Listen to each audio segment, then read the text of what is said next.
let me tell about a couple shows that I thought were actually good. There are timestamps in the video if you want to scoop around, and I actually encourage you to do so. Despite the trashy title, this one's actually pretty fun. It's a silly romance about an awkward sorcerer named Zagon, and bro, what is up with Japan and this collar garbage? I just don't understand the appeal, but it's fine. Okay. Zagon buys an elf named Nephi after falling in love with her at first sight for 1 million gold coins. Throughout the show, Zagon and Nephi slowly become closer, and it's really satisfying to watch them figure out each other. It's definitely cringy at times, but the two main leads have great chemistry, which is very needed for romance like this. The side characters are enjoyable, especially this little one, and the humor is a hit or miss if I'm being truthfully honest. It even offers a bit of action, so it really offers a little bit of everything. It also has an English dub that's finished, so I'd say it's worth checking out. Spice and Wolf is back as a remake, and it's just as fun as the original, potentially even better. For new viewers, Spice and Wolf is a series about a merchant named Lawrence and a wolf deity named Holo. After an unexpected encounter, Holo wishes to return to her hometown, and Lawrence promises to bring her there. Spice and Wolf actually discusses economics within it, since Lawrence is a merchant. This is actually a pretty unique stance to take, especially on an anime when there's little to no action. For a series like this to work, Lawrence and Holo have to have an immense amount of chemistry to bounce off each other, and they do not disappoint. These two have some of the most fun and witty dialogues out there, and honestly, I could watch an entire season of these two do nothing but chat with each other. The new series also changed the animation style, which might have old fans a little worried, but honestly, the change isn't bad at all. I barely noticed it after the first couple episodes. The music in this show is worth watching by itself. I cannot express how great the music is, and honestly, I think the entire show is worth watching just for that. If you skip this, definitely try it out. I think it's definitely a great watch.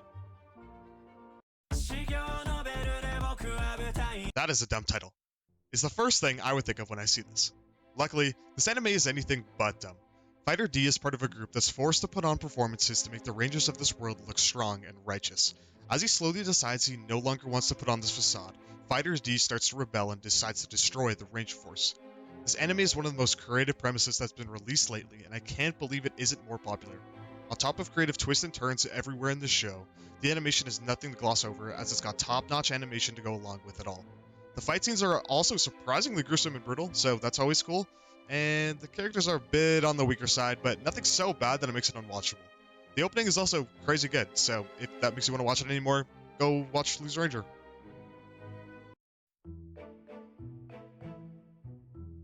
Train to the End of the World is a strange and wacky show about four girls traveling a distorted Earth on a train.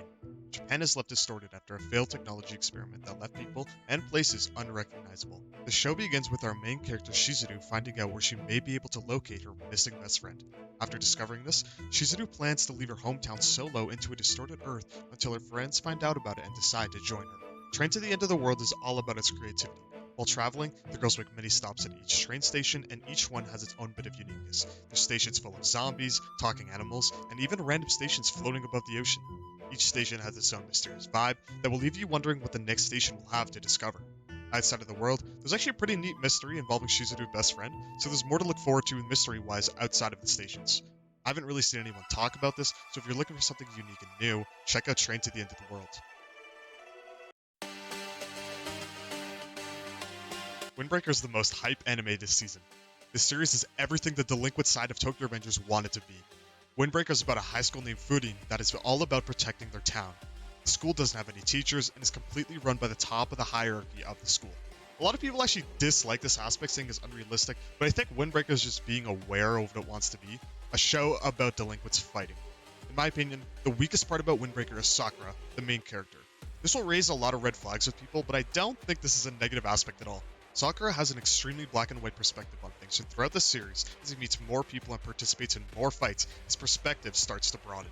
It's extremely satisfying to watch him slowly realize what it takes to truly become strong, and while I personally consider him to be the weakest part of the series, I don't think he's a negative aspect, even in the slightest.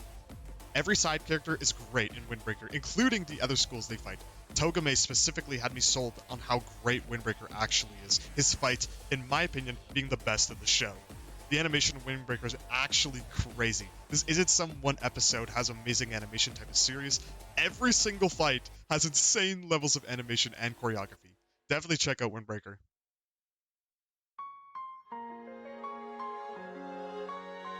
Data Live is back, and every time I see this, I always wonder how it keeps on getting new seasons.